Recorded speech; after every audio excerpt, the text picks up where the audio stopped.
પ્રધાન કેવા શું કામ પડી ગયા? અમને દેખીને તમે કેમ ચાલે ગયા?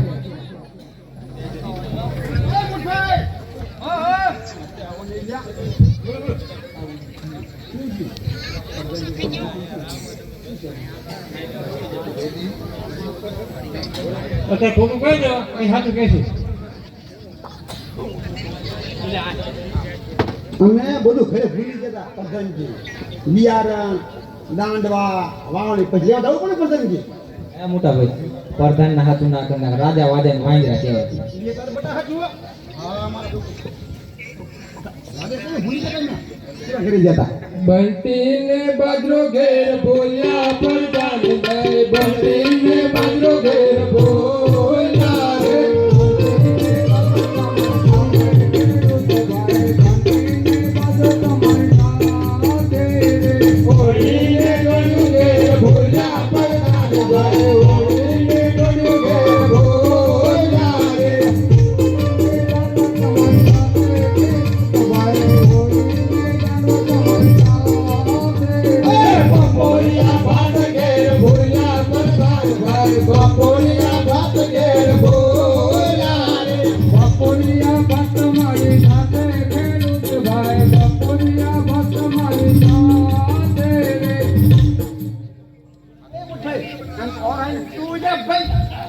બોલો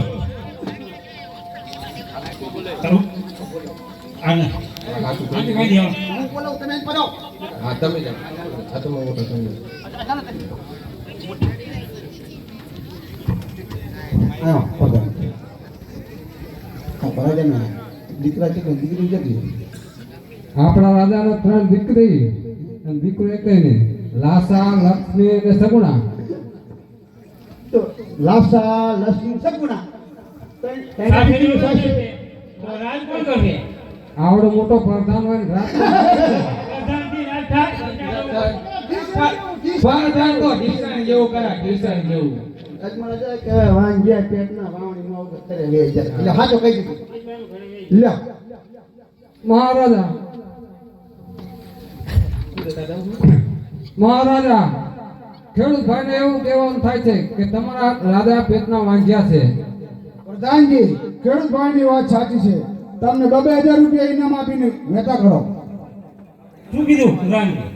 મહારાજે એમ કીધું 6 મહિના જેલમાં ઘાલી દો. એટલે આવું ના હોય એટલે હારું આપણે ભોજન પગે ત્યાં તો તમને સલામ. કેટલા નામ દીધું સર? 2000 રૂપિયા. દે કહે મહારાજા. તો મહારાજે કીધું મહારાજ આપશે પણ રાત દરબારમાં જ મળી આવશે. કેદી ટકા ખાવા મળે. કોણ બાકી હતી? હા તો રાત દરબારમાં મળી આવશે. પસાવર નગર હાલા ખેડૂત ભાઈ પસાવર નગર હાલા રે.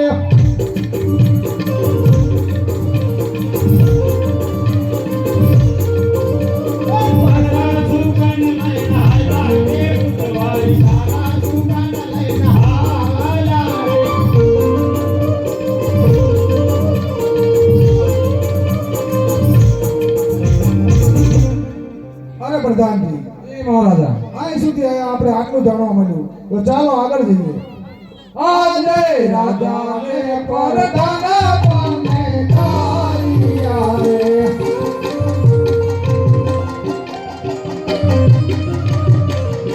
તારિયા